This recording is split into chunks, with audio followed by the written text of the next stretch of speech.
tardes, perdón la demora. Esta es una audiencia convocada por la Comisión Presidencial para la Reforma Electoral, creada por la Presidenta de la República, Claudia Sheinbaum, con el propósito de recoger opiniones de la ciudadanía sobre la situación de nuestro sistema electoral,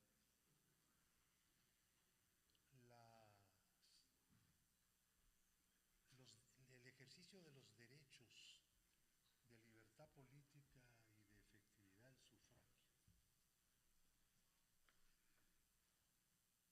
como una inédita consulta abierta a todo el que quiera manifestar sus puntos de vista, que lo puede hacer a través de nuestro micrositio www.reformaelectoral.gov.mx,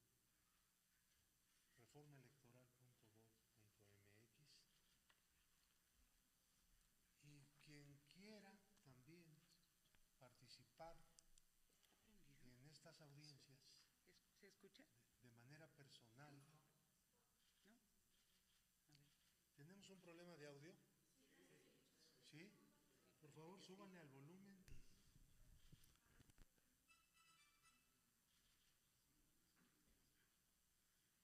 Yo pensaba que era que los tenías lejos, pero no.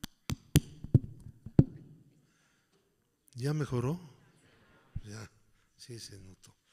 No voy a repetir todo lo que dije con la esperanza de que algo hayan oído. De que me han leído los labios. El carácter inédito de esta consulta es que por vez primera, y no me equivoco en absoluto en esto, se convoca a la ciudadanía, a las mexicanas y a los mexicanos que deseen dar a conocer sus puntos de vista, críticas, propuestas. Porque las reformas electorales siempre se hicieron entre grupos muy, muy pequeños. Los interesados en el sistema electoral no son quienes compiten en las elecciones, sino todos los ciudadanos y todas las ciudadanas de un país, porque la pertenencia a la República, que eso es lo que somos los ciudadanos y lo que son las ciudadanas, es esa, el formar parte de una sociedad donde hay derechos políticos y donde se ejercen estos de acuerdo con ciertas reglas, y esas reglas tienen que estar consensuadas, pues no entre quienes compiten, sino también entre quienes son parte de la sociedad ciudadana. Con esta idea se han convocado a estas audiencias, se ha convocado también a dar sus opiniones directamente a través del sitio www.reformaelectoral.gov.mx, y se ha convocado también a la realización de reuniones con temas específicos de jóvenes, de la comunidad, de mexicanos en el extranjero, de los lugares donde se vota por usos y costumbres y los derechos de los pueblos indígenas en materia electoral, y también de las acciones afirmativas y el proceso abierto en este país para la participación de las mujeres en la vida política y en la gobernanza de México. Todo esto lo haremos, también haremos debates entre exponentes que sostienen puntos de vista completamente diferentes en relación con lo que es el sistema electoral y lo que debe ser. México ha cambiado mucho en los últimos años y tenemos que revisar el sistema electoral, que ya es un sistema considerablemente viejo, aunque ha habido muchas reformas, algunas han ido y regresado al punto de partida. Por lo tanto, el gobierno de la República, por decisión de nuestra presidenta, ha decidido escuchar, discutir, oír, con el propósito de presentar una iniciativa ante el Congreso, quien decidirá en primera instancia si es iniciativa constitucional, para pasarla después a las legislaturas de los estados siguiendo el procedimiento de reforma constitucional señalado por la propia Carta Magna. Entonces, iniciamos esta audiencia y le damos la palabra a Claudia Alejandra Vargas Bautista, presidenta de la Red Cívica MX. Por favor.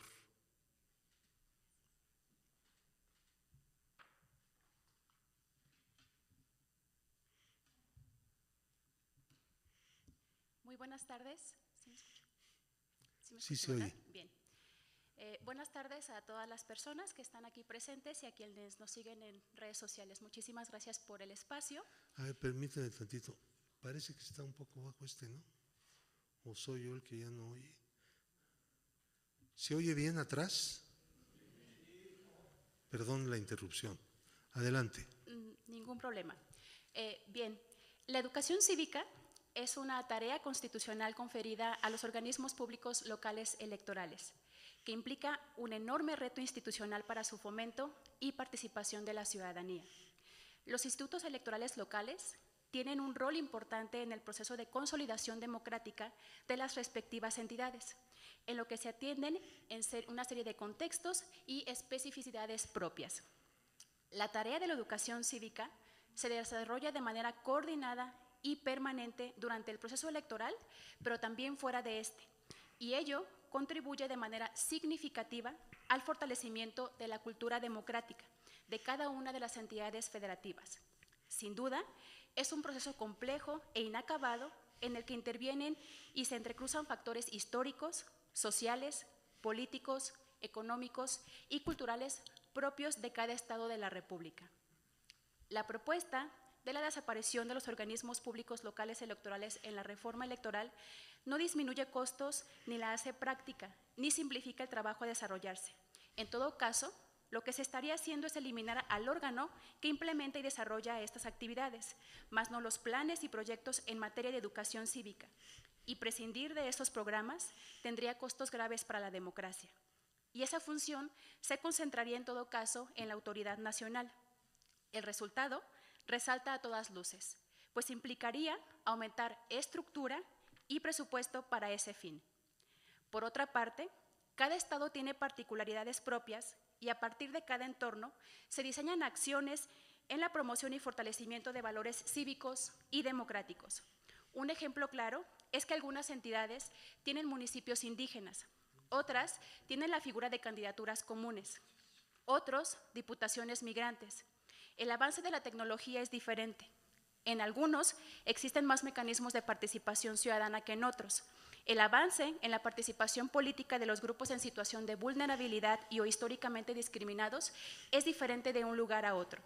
En algunos estados hay elección directa de regidurías, en el que los integrantes del cabildo no son electos por planillas, sino por mayoría relativa. Los años en los que se celebran procesos electorales varían de un lugar a otro y no todos coinciden con el año de la elección federal. Incluso, no todas las entidades coinciden en la geografía electoral local y federal. A partir de esas características, los organismos públicos locales electorales han diseñado estrategias enfocadas a difundir y fortalecer valores cívicos y democráticos que permiten promover la participación ciudadana informada, el respeto a los derechos político-electorales y la construcción de ciudadanía activa desde edades tempranas, y se desarrollan bajo los escenarios siguientes. 1. Alto impacto a los sectores a quienes va dirigido. 2. Bajo presupuesto en su operación. Y 3. Se implementan considerando los contextos, figuras y especificidades propias de cada entidad. Si bien en la Estrategia Nacional de Educación Cívica se han instrumentado líneas de acción y estrategias para implementar programas y proyectos enfocados en la promoción, difusión y generación de conocimientos en materia de educación cívica, Estas actividades están generalizadas y dirigidas a diversos sectores de la población mexicana. Y si bien es base para elaborar planes a nivel local, cada organismo público local diseña e implementa sus propias acciones considerando los escenarios antes referidos, esto es, los sectores a quienes va dirigido, presupuesto, contexto, figuras y especificidades propias de cada entidad. Entre las buenas prácticas que puedo resaltar en los programas de formación de educación cívica que se difunden en diversos espacios, puedo ejemplificar en el caso de Jalisco, en donde el Instituto Electoral organiza el ciclo de cine y política, en donde se seleccionan filmes donde se promueven valores cívicos para todos los sectores de la sociedad. También en innovación tecnológica, en el IEPC Jalisco es pionero el uso de la urna electrónica y se implementan programas de socialización y capacitación. O el caso de Chihuahua, donde el OPLE tiene un exitoso programa para promover el liderazgo de las juventudes y su participación en la vida pública, llamado Red Estatal de Agrupaciones para una Democracia Incluyente. O el caso de la Ciudad de México, donde año con año el ISM organiza consultas ciudadanos bajo la figura de presupuesto participativo denominado Enchula tu Colonia. O el caso del Instituto Electoral del Estado de México, donde se implementó un interesante programa de red digital de educación cívica, cuyo objeto es monitorear indicadores sobre la cultura cívica que viven niñas, niños y adolescentes en educación básica y media superior. O Nuevo León, donde el Instituto Electoral ha desarrollado programas para conocer los perfiles del electorado nuevoleonés, para conocer las condiciones y motivaciones del comportamiento electoral de la ciudadanía en Nuevo León. Por razones de tiempo, no me es posible detallar las acciones que diseñan e implementan cada uno de los OPLES de manera permanente. Sin embargo, se enumeran y especifican en la investigación realizada por la Red Nacional de Ciudadanía y Organizaciones por la Educación Cívica, AC, que en este momento presento ante esta comisión con la finalidad de que se tome en cuenta para su discusión, análisis y contribuya en el contenido final de la reforma electoral. La Red Cívica MX realizó dicha investigación enfocada al ejercicio de las buenas prácticas en materia de educación cívica y cultura democrática. En esta indagatoria se sistematiza y registra las diversas actividades y aportes a la democracia electoral, los convenios y las alianzas que se generan con instituciones educativas, los retos y oportunidades, así como el trabajo que se realiza por las diversas áreas en los organismos públicos locales electorales, que hacen posible la ejecución de los programas en materia de educación cívica a partir de las realidades y necesidades de cada estado. El impacto de los programas de educación cívica contribuye sin duda alguna a la confianza institucional y a la calidad de la democracia en nuestro país. No debe pasarse por alto que la democracia se construye desde lo local y toda reforma electoral debe estar encaminada a generar mejores condiciones de participación ciudadana e inclusión de los diversos sectores de la sociedad para fortalecer los organismos electorales locales que garantizan elecciones legales, pacíficas, transparentes, periódicas y confiables, con la firme convicción de que este documento contribuya al análisis y discusión de la próxima reforma político-electoral. Quedo a sus órdenes para cualquier aclaración y muchísimas gracias por su tiempo. Muchas gracias.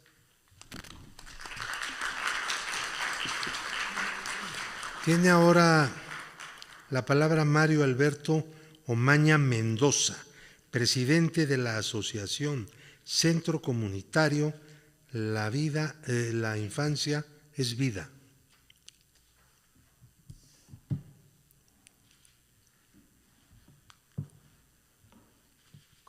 Muchas gracias. Adelante. Buenas tardes.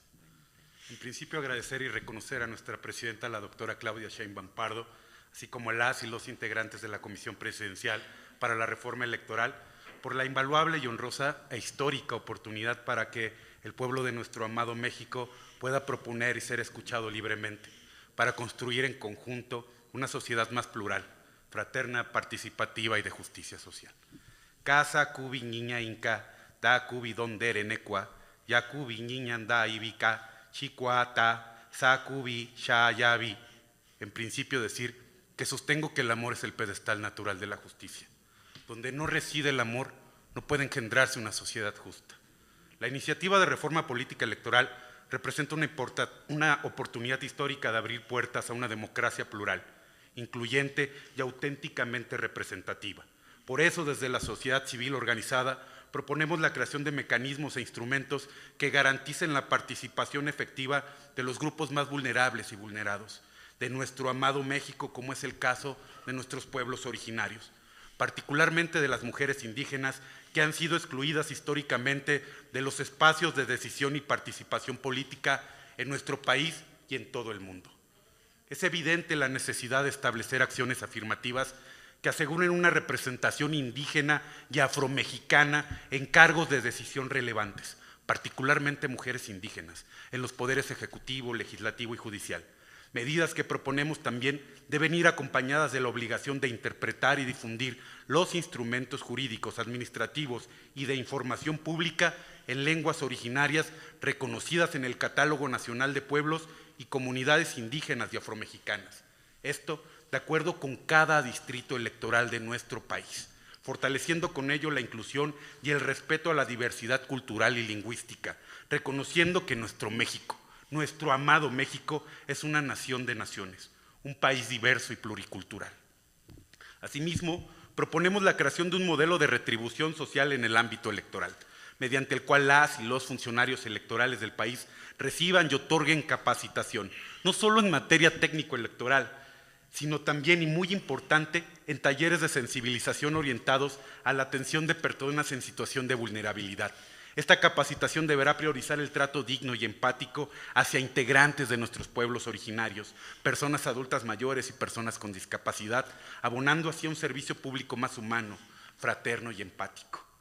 De igual forma, proponemos la conformación de una unidad de justicia intercultural en materia electoral de carácter absolutamente permanente, la cual será responsable de brindar atención prioritaria a los pueblos indígenas y afrodescendientes en sus propias lenguas originarias, así como de promover talleres de sensibilización y difusión de conocimientos ancestrales dirigidos a funcionarias y funcionarios, estudiantes, activistas, promotoras y promotores de derechos humanos, particularmente en las comunidades rurales y las zonas de mayor alta vulnerabilidad. Atender las causas sociales desde una visión humanista y con sentido social nos permitirá edificar las bases para una sociedad más fraterna, empática y justa, donde la prosperidad sea compartida y el respeto a la dignidad sea un principio irrenunciable. Camino convencido que solo el amor salvará el mundo, que es posible andar a la utopía y sembrar en el camino un mundo más humano, plural, fraterno, de prosperidad compartida y justicia social. Quizá como nunca antes en la historia de la humanidad se hace tan necesaria la dignificación de nuestro legado cultural y milenario, de abrazar las causas justas con determinación y poner el amor al servicio del pueblo. Solo el amor puede salvar el mundo. Estas son las propuestas. Muchas gracias. Es cuando Ometeo. Gracias.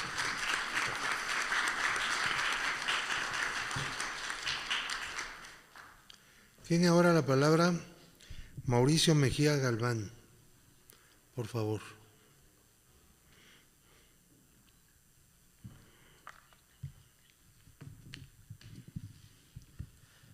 Muchas gracias. Tal vez me gustaría introducirme rápidamente para que tengan un poco de contexto de por qué estoy aquí.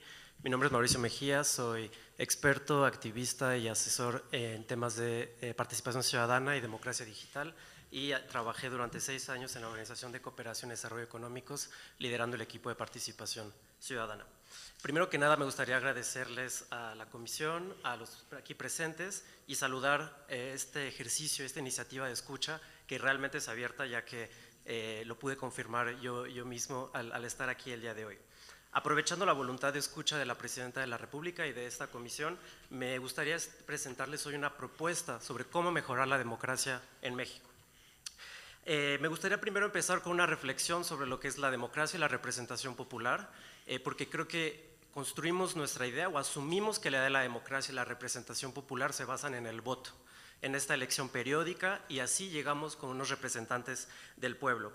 Pero yo creo que no es la única forma, yo creo que el voto no es la única manera de poder formular la representación popular, y por eso al día de hoy vengo a presentarles la idea de la democracia por sorteo. Esta idea que puede parecer utópica, puede ser una fantasía, pero en realidad, si pensamos en dónde construimos, de dónde trajimos la democracia, que es la Grecia antigua, los regidores públicos fueron electos por sorteo. no solo en Antigua Grecia, en Florencia en la Edad Medieval, en otras ciudades italianas durante el Renacimiento, en Estados Unidos en los jurados ciudadanos y sin irnos muy lejos, aquí en la República Mexicana, algunos representantes ciudadanos durante las jornadas electorales son escogidos por sorteo. En particular me gustaría mencionar un proceso que es las asambleas ciudadanas que hacen parte de esta democracia por sorteo. Estas asambleas ciudadanas son un proceso de participación ciudadana que se caracterizan especialmente con dos características. La primera es cómo se seleccionan a las y los participantes por el sorteo, pudieron adivinar.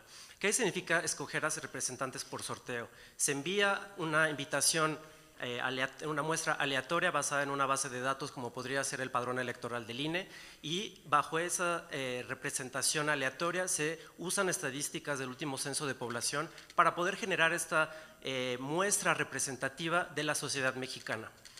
Por una segunda parte, una característica de estos procesos es la deliberación informada. ¿Qué quiere decir eso? Que las y los participantes de estas asambleas primero pasan por un mecanismo de información, de aprendizaje, con expertas, expertos, científicos, servidoras, servidores públicos, para después deliberar conjuntamente, llegar a un consenso y aportar soluciones a problemas de índole pública. Esto podría parecer una fantasía, pero les reitero que no lo es. La Organización de Cooperación y Desarrollo Económicos ha estudiado más de 800 casos alrededor del mundo que usan este tipo de asambleas. Por ejemplo, en Canadá, en 2004, el gobierno de la provincia de Columbia Británica le delegó a un grupo de ciudadanas y ciudadanos la tarea de comenzar un primer borrador de reforma electoral. En Irlanda, en 2012, el Parlamento irlandés convocó a una asamblea ciudadana para poder salir de un tema muy polarizante que era el aborto. La asamblea propuso un referendo y la población votó por el sí, y así se legalizó el aborto en Irlanda. En Brasil, por ejemplo, muchos gobiernos locales y regionales acuden a asambleas ciudadanas para poder afrontar y convocar a soluciones colectivas sobre el cambio climático. En la ciudad de Bogotá, el año pasado, el alcalde instauró una asamblea permanente, es decir, una institución como lo es la Cámara de Diputados, por ejemplo, en donde ciudadanas y ciudadanos constantemente son seleccionados por sorteo para participar de temas de planeación urbana. Y no nos vayamos muy lejos. En el estado de Nuevo León, aquí en la República Mexicana, se instauró una asamblea ciudadana por el clima hace 2 años y actualmente yo participo del Consejo Supervisor de la Asamblea Ciudadana de Niñas y Niños por el Clima en Jalisco. En el contexto de la reforma electoral se podrán estar preguntando cómo podría funcionar una asamblea ciudadana en este contexto. Yo veo 3 posibilidades. Primero que nada, se podría convocar un grupo de entre 100 y 300 ciudadanas bajo el padrón electoral del INE, que podrían reunirse ya sea antes del trabajo de la comisión para aportar lineamientos, sugerencias, ideas, después del trabajo de la comisión para modificar, corregir, sugerir cambios, o en paralelo a la comisión para tratar de un tema que sea muy polémico, que sea difícil o que necesite más tiempo para generar consenso. Me gustaría recalcar que este tipo de procesos no reemplaza el trabajo ni de la comisión presidencial, ni de las audiencias, ni de las consultas a la ciudadanía. Al contrario, este tipo de procesos puede crear sinergias y puede aportar una legitimidad a esta voz ciudadana. Además de que podría mejorar la reforma electoral, nos podría enseñar una nueva forma de pensar la democracia, una nueva forma de hacer representación popular, una que vaya más allá del voto periódico. No se trata de reemplazar la democracia por voto ni la democracia electoral, pero simplemente de expandir y ampliar esta idea de la representación, de poder construir sociedad juntos más allá de unas elecciones. Para concluir, me gustaría invitar a la gente que nos sigue, sobre todo en redes y a los aquí presentes, si les pareció interesante esta idea, publiqué una propuesta en el sitio web con un poco más de detalle, porque 5 minutos nunca son muy suficientes, pero para explicar qué podría y cómo podría funcionar en la democracia por sorteo y las asambleas ciudadanas. Con esto me despido, quedo a su disposición y les agradezco por el espacio y el tiempo. Muchas gracias. Gracias. Su propuesta puede tener cabida en el micrositio de la comisión. Sí, en ese micrositio está. Está abierta para eso. Exactamente, para que la apoyen. Gracias. Gracias. Tiene la palabra Luis Antonio Torres Osorno.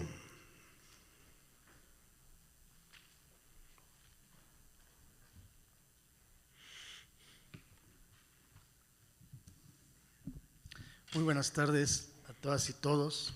Buenas tardes, maestro Pablo Gómez. Buenas tardes, maestra Ernestina Godoy. Un gusto y un placer estar el día de hoy. Sin lugar a dudas, para nosotros como Fuerza Izquierda Progresista, que es una organización político-social, Es grato que se hagan estos tipos de mecanismos de participación ciudadana que nos permita ser parte de la vida pública de este país y de sus reformas. Quienes integramos Fuerza Izquierda Progresista estamos convencidos en la necesidad de actualizar nuestro sistema electoral, en donde se considera la nueva realidad política de nuestro país, las reformas electorales que buscan fortalecer la democracia, reducir costos y promover una mayor inclusión, transparencia, ahorro del gasto y eficiencia en el ejercicio legislativo y gubernamental. Haciendo un análisis desde Fuerza Izquierda Progresista, proponemos que si bien en nuestro país han existido grandes avances en materia de trato igualitario, no discriminación y derechos humanos, es necesario fortalecer la inclusión de los grupos históricamente marginados en un mayor porcentaje. Es por ello que proponemos un porcentaje mínimo del 25% para candidaturas de mayoría para la diversidad sexual, siendo coherentes con el principio de representación sustantiva. La democracia debe reflejar la pluralidad de la sociedad y no solo de las mayorías. Esta medida busca visibilizar y empoderar a la población LGBTIQ+, asegurando que sus voces y demandas sean escuchadas en los espacios de toma de decisión. Sin embargo, este tema lo dejaré para cuando se desarrolle el foro, que verse en el mismo, donde aportaremos mayores ideas. De igual manera, proponemos extender los mandatos de diputados y ayuntamientos de 3 a 6 años. Esto nos llevará a que exista mayor eficacia en el trabajo legislativo y de la administración pública, así como ahorro económico. El unificar los periodos de elección se reduciría la frecuencia de los procesos electorales, lo que genera un ahorro significativo en las arcas públicas. Las elecciones intermedias que se llevan a cabo cada 3 años generan un gasto considerable. Por lo menos en el 2021 aproximadamente fueron 45,000 millones de pesos. Un periodo de 6 años permitiría a los legisladores y a los gobiernos municipales tener más tiempo para implementar y consolidar sus proyectos, sin la presión de una campaña electoral tan cercana. El ahorro de recursos es una de las principales propuestas de la reforma electoral. La reducción del financiamiento a partidos políticos, la eliminación de plurinominales y la unificación de periodos de elección se presentan como medidas para liberar recursos que puedan ser destinados a programas sociales, infraestructura e inversión pública. Dichas medidas fortalecerían el sistema democrático al reducir el clientelismo y la dependencia del dinero en la política. La unificación de periodos también podría favorecer la estabilidad política al reducir constante polarización generada por las campañas electorales frecuentes. Recordemos que en nuestro país cada año hay elecciones. Si no es en gobierno, gobernadores, son municipales o son legislativas. Para Fuerza Izquierda Progresista, respaldar estas propuestas bajo los principios de austeridad republicana, inclusión y eficiencia, buscando un sistema electoral más justo, representativo y menos costoso para la ciudadanía, es una prioridad y una lucha que hemos venido haciendo desde hace algunos años. Estamos convencidos que esta reforma electoral será de gran relevancia y beneficio para nuestro país, su democracia, la no discriminación, el trato igualitario y el respeto irrestricto a los derechos humanos. Juntas y juntos consolidemos la transformación social. Muchas gracias. Gracias.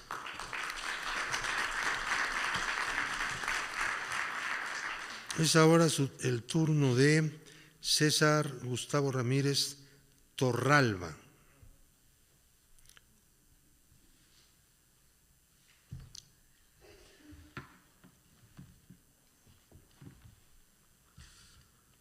Buenas tardes, distinguido auditorio. Mi ponencia versa en la eficiencia electoral. Por lo tanto, me permito iniciar recordando que el bien a tutelar de una democracia es el bien nacional y la representación del pueblo de México. Por lo tanto, todo aquello que no va encaminado a ello no tiene lugar, por lo que se propone lo siguiente: reducir y eliminar el número de diputados y senadores de representación proporcional, conocidos como plurinominales, respectivamente, y reformar su selección. El problema actual es que no representan al pueblo y solo atienden a los intereses de partido. Para ello, es necesario construir listas con procesos internos democráticos y transparentes, limitar el número de diputados de representación proporcional de 200 a 50, para designar a los 50 plurinominales, se asignarán listas regionales divididas en 5 circunscripciones, cada una con 10 diputados. Eliminar los senadores de representación proporcional. 2. Desaparecer el fuero constitucional de los diputados y senadores, ya que hoy en día el fuero constitucional solo se usa para dejar impunes los delitos de los diputados y senadores. No representa ninguna ventaja para el pueblo de México. En caso de que el diputado o senador tenga que cumplir con un tema legal, que pida licencia y que el suplente haga sus funciones. 3. No puede haber diputados o senadores ocupando otros cargos, por ejemplo, líderes sindicales, gubernaturas, etcétera. Fueron electos para representar al pueblo en las cámaras. Cuando se ocupan 2 o más cargos, no hay una cabal representación del pueblo. Entonces, el voto popular queda invalidado. 4. En una misma cámara no puede haber familiares ni parientes, ya sea como pares, aunque sean de diferente partido, ni como asesores o en trabajos administrativos. El problema que se busca corregir es que no haya el riesgo de caer en nepotismos o en conflictos de intereses. 5.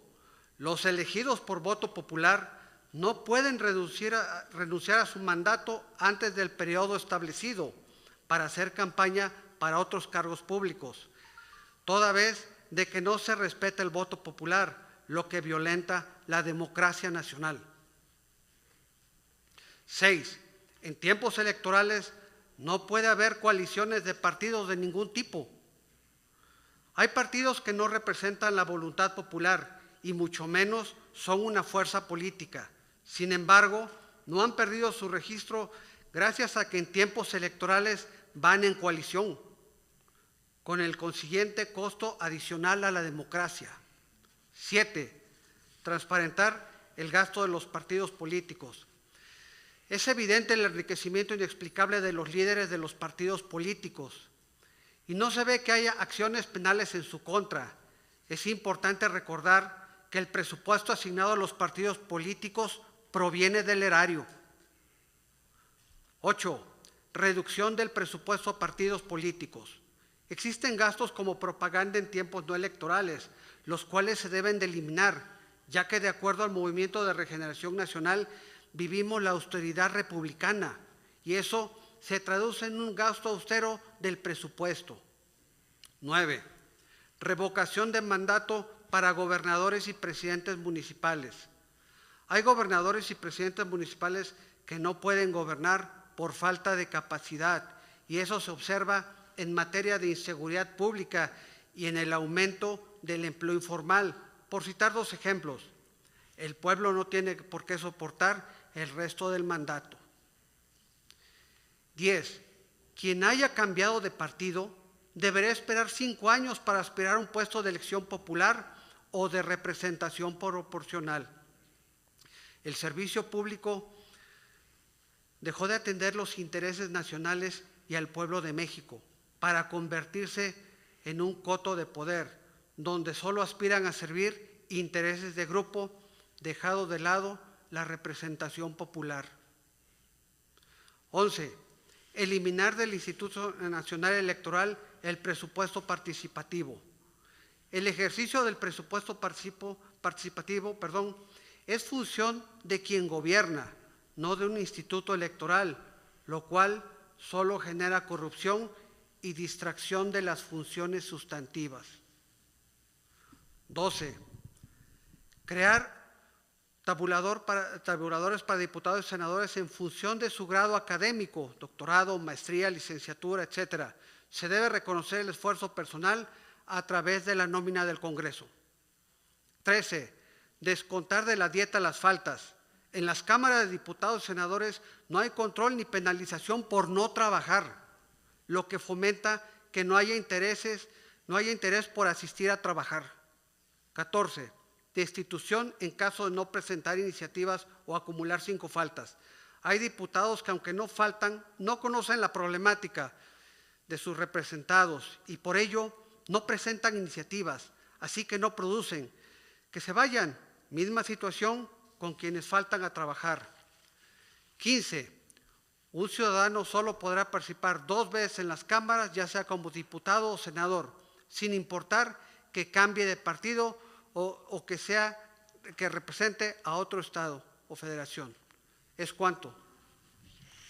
Muchas gracias.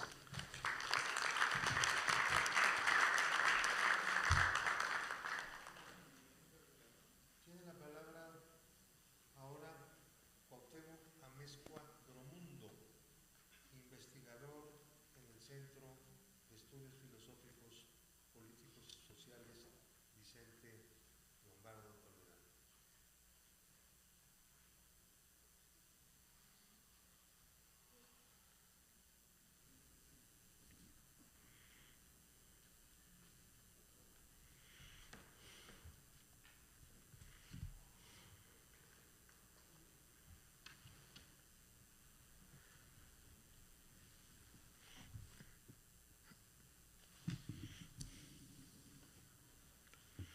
Buenas tardes, compañero Pablo Gómez, compañera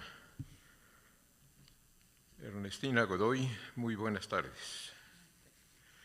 La ponencia que presento se titula Hacia una representación del pueblo profundamente democrática. Durante casi 4 décadas el neoliberalismo lo convirtió todo en mercancía: la educación, la salud, la justicia, el deporte, todo bajo el dominio del mercado. Esta lógica de lucro absoluto no solo concentró la riqueza, sino también el poder político, instaurando una dictadura de clase de la franja de la burguesía proimperialista y apátrida, disfrazada de democracia. La política electoral fue arrastrada por esta misma lógica. Los partidos dejaron de canalizar demandas sociales y se convirtieron en marcas que compiten por la atención, por la venta de su producto chatarra. Las campañas se centraron en imagen y consumo simbólico. Se encarecieron de manera absurda por el uso intensivo de marketing y medios y corrompieron la conciencia ciudadana, transformando al votante en consumidor de productos chatarra. Frente a este retroceso, urge generar condiciones jurídicas que liberen la política de su mercantilización y promuevan un sistema de partidos que eleve la conciencia política del pueblo. Esto implica recuperar el principio de representación proporcional, único mecanismo que garantiza la inclusión de todas las clases y segmentos sociales de los órganos colegiados, evitando su acaparamiento por las fuerzas más numerosas. Hoy el debate mediático ha impuesto una discusión que se reduce indebidamente a si los pluris permanecen o se retiran o se reducen, ocultando el verdadero dilema: ¿queremos un régimen profundamente democrático o uno bipartidista o tripartidista siempre excluyente? La representación proporcional debe rescatarse como base de una democracia auténtica. Un buen ejemplo de cómo aterrizar esta propuesta está ahí, al alcance de todos, en la iniciativa de reforma constitucional del presidente Andrés Manuel López Obrador, Plan A inicios del 2022. Por ello, ¿qué medidas concretas debemos impulsar para lograr una transformación política y electoral profundamente progresista? Primero, rescatar el principio de representación proporcional como base para integrar los órganos colegiados, garantizando la inclusión de todas las clases sociales y sectores del pueblo. Segundo, reformar el artículo 41 constitucional. Para que el sistema de partidos deje de ser instrumento de mercado y pase a ser cauce de conciencia política y organización popular. Para que exprese que los tres poderes de la Unión tienen un origen eleccionario, así es actualmente. C, para incorporar los procedimientos electivos excepcionales en los que no intervienen los partidos, como en el caso de los pueblos originarios y varios más.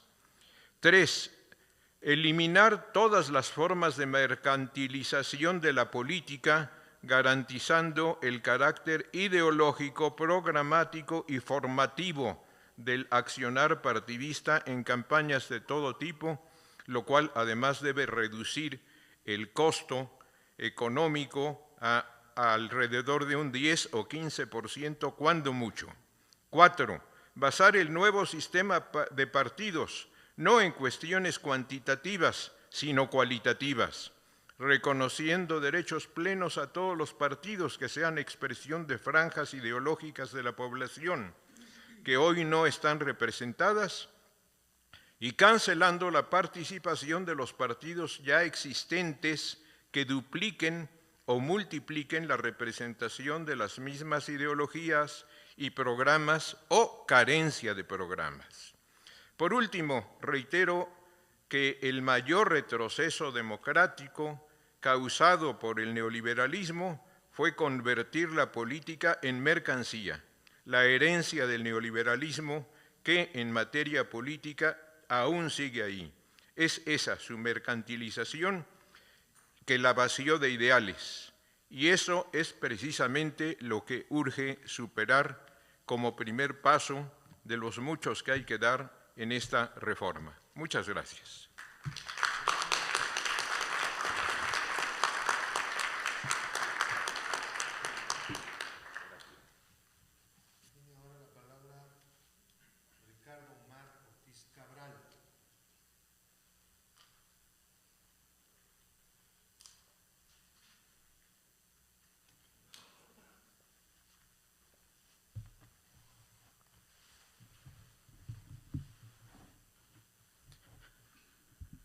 Muy buenas tardes, honorable auditorio. Muchas gracias al Consejo de la Comisión Presidencial, al compañero Pablo Gómez Álvarez, a Ernestina Godoy Ramos. Es para mí un gusto estar aquí porque, como bien menciona nuestro compañero y amigo Pablo Gómez, nunca antes se había hecho esta apertura para que el pueblo de México pudiera venir aquí a dar sus ideas, a abonar sobre esta gran reforma que propone la presidenta Claudia Sheinbaum, que sin duda es fundamental porque no se ha actualizado una verdadera reforma, tal vez desde la famosa ley Lope del 77, con el ideólogo Jesús Reyes Heroles, que pues nos dio esa reforma electoral con la que pudieron llegar los primeros partidos, el Partido Comunista, que tuvo 3 escaños en ese entonces en el Congreso Federal, y es por eso la importancia de esta ley, pero sobre todo que recoja los ideales del pueblo y de la nación, porque la verdadera democracia se hace escuchando al pueblo desde abajo. Recordemos que la democracia es gobernar para el pueblo, por el pueblo y con el pueblo. Y es por eso que el día de hoy, como maestro, profesor de la UNAM, de la materia de sistemas políticos mexicanos, así como de la materia de administración pública, como abogado, como maestro en gobierno y buena política, y como gran impulsor de este tipo de reformas para la juventud, es que creo necesario que toda la sociedad abone en esta reforma. Y aquí varios compañeros han hablado, han traído sus propuestas. Algunos mencionan que la democracia debería ser por sorteo, otros mencionan que por cuotas, y yo agregaría que también algunos dicen la meritocracia. Creo que el fin de la democracia es que lleguen las y los mejores ciudadanos a los puestos públicos. Es por eso que no podemos poner la democracia para la decisión de cuotas o poner a gente nada más por llenar los espacios públicos.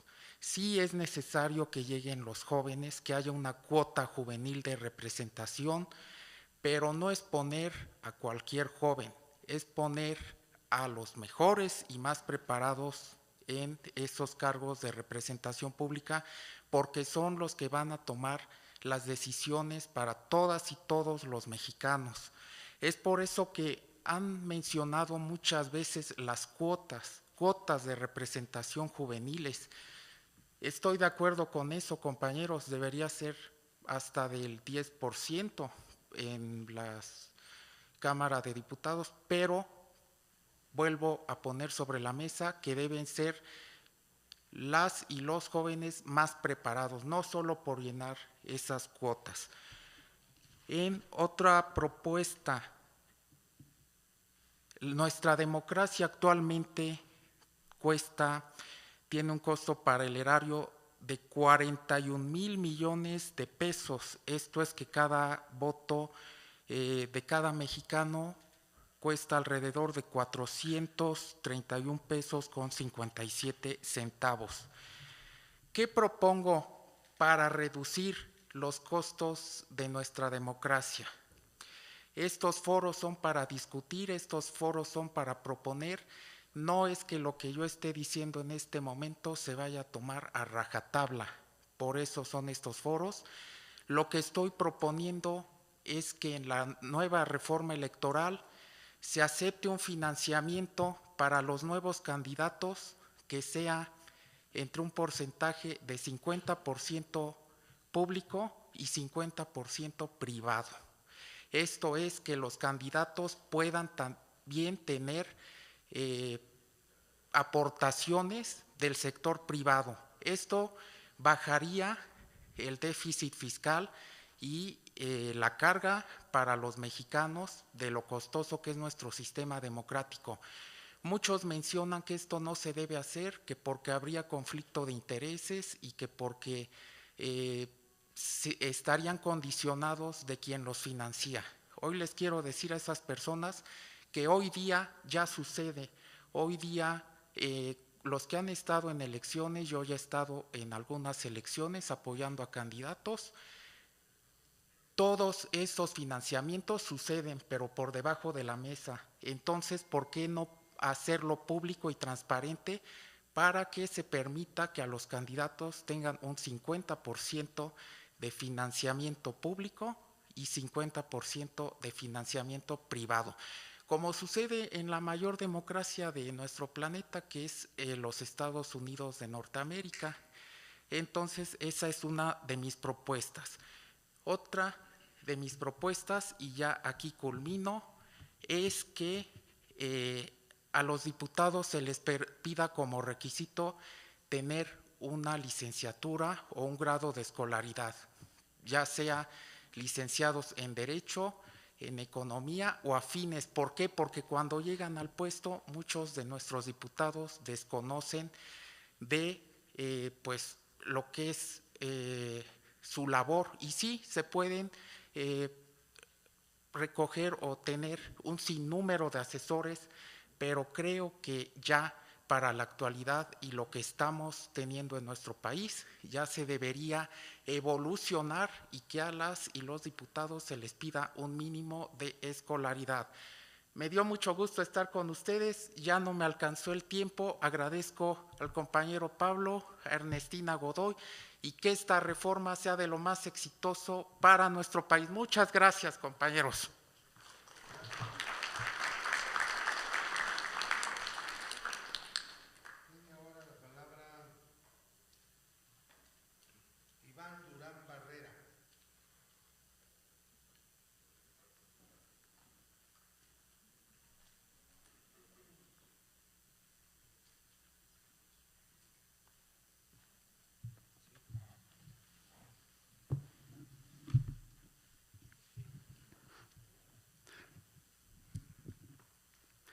Muy buena tarde a todas las personas que nos acompañan. Le externo mi agradecimiento a la Honorable Comisión Presidencial y a la Presidenta Claudia Sheinbaum Pardo por abrir esta oportunidad histórica al pueblo de México. Mi ponencia va a tratar acerca de 5 propuestas para fortalecer la democracia participativa en México. La democracia mexicana recientemente ha avanzado en materia electoral y representativa. Sin embargo, aún persiste una distancia entre el pueblo y las instituciones, lo que genera desconfianza, apatía y baja participación en la toma de decisiones públicas. La democracia participativa ofrece un camino para cerrar esa brecha, a reconocer que la participación pública no solo se limita al voto cada ciertos periodos, sino que debe de ejercerse de manera cotidiana, informada y corresponsable entre el pueblo y el Estado. Hoy presento 5 iniciativas, cada una acompañada con 3 incisos que pueden contribuir a consolidar un modelo de democracia participativa más robusto, incluyente y eficaz en nuestro país. 1. Educación cívica integral y permanente, porque la participación ciudadana no surge de la nada, esta se enseña y se aprende. Inciso A. Se pueden impartir programas de formación ciudadana desde la educación básica hasta la universitaria. B. Promover valores como la corresponsabilidad, la ética pública y la cultura de la legalidad. C. Impulsar campañas de educación cívica para adultos con énfasis en comunidades históricamente marginadas. El impacto esperado es una ciudadanía más consciente de sus derechos y deberes, capaz de participar de manera crítica e informada, así como de proponer con visión humanista. Segunda propuesta. Presupuestos participativos en todos los niveles, porque el dinero público debe responder a las prioridades de la gente. Inciso A. Establecer por ley que al menos un porcentaje del presupuesto sea decidido directamente por la ciudadanía. Inciso B. Implementar asambleas ciudadanas y plataformas digitales para definir prioridades de gasto. C. Garantizar mecanismos de transparencia y rendición de cuentas sobre los proyectos elegidos. El impacto puede ser mayor confianza en las instituciones y proyectos públicos alineados con las necesidades reales de la gente.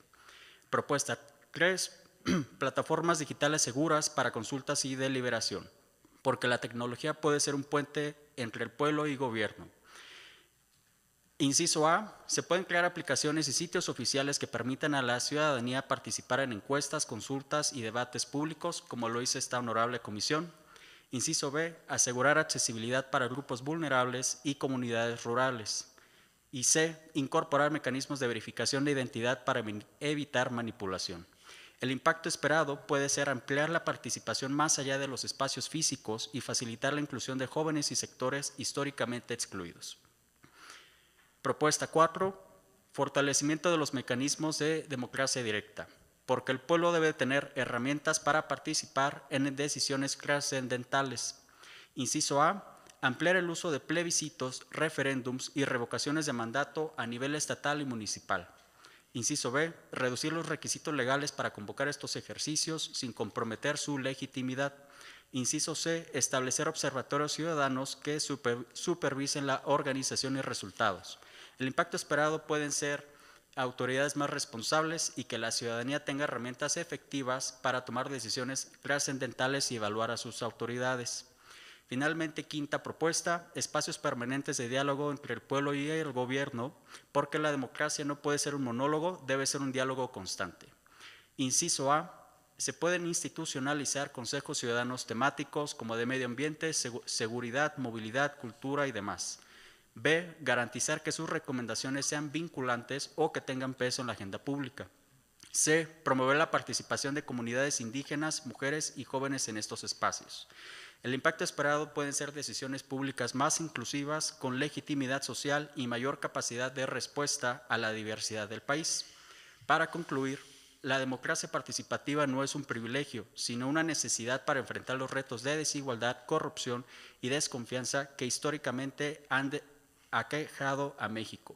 Estas 5 propuestas, educación cívica, presupuestos participativos, plataformas digitales, fortalecimiento de mecanismos directos y espacios de diálogos permanentes, proponen construir un modelo en el que la voz ciudadana no solo se escuche, sino que se traduzca en decisiones concretas y trascendentales. El futuro democrático de México dependerá de nuestra capacidad de transformar la participación en un ejercicio cotidiano, informado y corresponsable. Muchas gracias. Muchas gracias.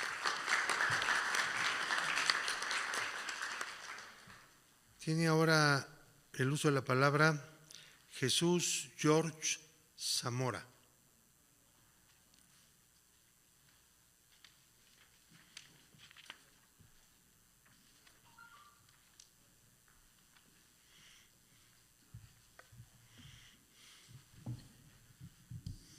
Buenas tardes. Agradezco a la Comisión la invitación a esta audiencia.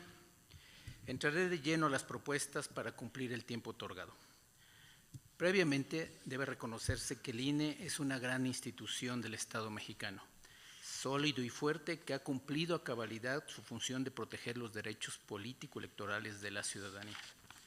Sin embargo, como toda institución, es perfectible. En este marco es como deben considerarse las propuestas siguientes, que tienen el único fin de perfeccionar nuestras instituciones y nuestra democracia. Hay una propuesta concreta relacionada con el ejercicio más racional de los recursos públicos de las instituciones administrativas electorales. Estructuras orgánicas del INE. En los últimos 5 años, el INE ejerció en el rubro de servicios personales, capítulo 1000, un promedio de 8.500 millones de pesos por año. El gasto en personal en el INE representa un promedio del 70% del presupuesto total para el instituto. Si existe una verdadera voluntad de racionalizar los recursos del instituto, es más que claro que algo debe hacerse en este tema. Según información pública, durante 2020, 2021 y 2022, el órgano interno de control del INE realizó un total de 33 auditorías al rubro de estructuras orgánicas, auditando principalmente a 16 direcciones ejecutivas o unidades administrativas, con el objetivo principal de conocer y analizar la metodología que se utilizó para la creación o modificación de sus estructuras orgánicas, así como el cumplimiento de criterios técnicos orientados a la obtención de resultados, la eficiencia y la optimización del gasto. Los resultados fueron los siguientes. Los acuerdos de la Secretaría Ejecutiva del IFE o del INE, con los que se aprobaron el diseño o las modificaciones a las estructuras orgánicas de las unidades administrativas, no cumplían los criterios técnicos que establecía la propia norma interna, un manual de normas administrativas en materia de recursos humanos, tales como no duplicidad de funciones, perfil y evaluación de puestos, que existiera equilibrio en los tramos de control o que se mantuviera al menos un nivel jerárquico entre cargos y puestos para fortalecer la línea de mando. Se carece además de lineamientos, herramientas metodológicas o criterios para normar esta descripción y perfiles de puestos, para evaluar los puestos o para establecer los tramos de control o las líneas de mando. Pero además, existe permanentemente una vacancia prolongada de personal, generando subejercicio de recursos, los cuales no eran devueltos a la Tesorería de la Federación. En 2022, el OIC del INE presentó un informe en que se identificó que el Fondo para Atender el Pasivo Laboral recibió aportaciones por más de 1.444 millones de pesos en los ejercicios 2018 a 2021, provenientes de ahorros y economías del capítulo 1000, generados principalmente por vacancia de plazas. Lo anterior demuestra que el INE o la institución correspondiente debe establecer medidas factibles, reales e inmediatas para mejorar y fortalecer el manejo, control y fiscalización de estos recursos. La falta de lineamientos y herramientas metodológicas ha impedido la optimización de procesos y la adecuada fiscalización de los recursos humanos, comprometiendo la eficiencia, la transparencia y la rendición de cuentas. La reforma electoral es una oportunidad crítica para la transformación organizacional del INE. En concreto, se propone que la reforma constitucional en materia electoral contenga artículos transitorios que señalen: el Consejo General emitirá lineamientos para la revisión, redimensionamiento y compactación de las estructuras orgánicas de las unidades administrativas del Instituto. Estos deberán establecer la metodología y políticas para cumplir tal fin, así como criterios técnicos para garantizar la debida alineación de las estructuras orgánicas y ocupacionales con las atribuciones conferidas en los ordenamientos jurídicos aplicables, evitar la duplicidad de las funciones con otras unidades administrativas, establecer y justificar la descripción y perfiles de puestos, ejecutar una efectiva evaluación de puestos, propiciar el equilibrio en los tramos de control y evitar saltos jerárquicos en la línea de mando. Los criterios técnicos para la revisión, redimensionamiento y compactación deberán promover que dichas estructuras orgánicas se orienten a la obtención de resultados, a la eficiencia y a la optimización del gasto. Estos lineamientos deberán publicarse a más tardar en 120 días hábiles a partir de la entrada en vigor de la legislación secundaria correspondiente. El Consejo General identificará las medidas, adecuaciones administrativas y el costo que implicará la reestructuración orgánica del Instituto para el cumplimiento de las disposiciones establecidas en el presente decreto y planificará su ejecución. Adicionalmente a esta disposición transitoria, es conveniente señalar que necesitamos de un nuevo sistema nacional electoral. El modelo actual deriva de la reforma electoral del 2014 con la finalidad principal de homogeneizar los procesos y procedimientos electorales. El modelo actual distribuye las atribuciones en materia electoral entre la Federación y las entidades federativas, entre el INE y los soples. Más allá que las funciones más relevantes, capacitación y fiscalización, han sido centralizadas por el INE, la operación de este modelo ha sido profundamente ineficaz. Existen actividades redundantes de los soples, se han duplicado estructuras, funciones y esfuerzos. Estamos en el peor de los modelos. El INE no ejerce exhaustivamente una rectoría adecuada, incluso olvida y menosprecia una supervisión o seguimiento más profundo y técnico de las actividades de los soples. Y a la vez se impide a los soples desplegar todas sus facultades, prácticas y buenas experiencias en procesos electorales en el ámbito local. La propuesta es que la reforma electoral determine en definitiva que el INE sea una institución verdaderamente nacional, única en la materia con jurisdicción en todo el país, o bien que la reforma se pronuncie por devolver a los hoy denominados soples la rectoría electoral administrativa en el ámbito local. Ambos modelos tienen pros y contras, pero cualquiera de los dos son infinitamente superiores al modelo híbrido actual, en términos de eficacia, eficiencia, responsabilidad y racionalidad presupuestaria. La reforma electoral es una oportunidad para definir el alcance y dimensión de la o las instituciones administrativas electorales de nuestro país. Muchas gracias por escucharme. Muchas gracias.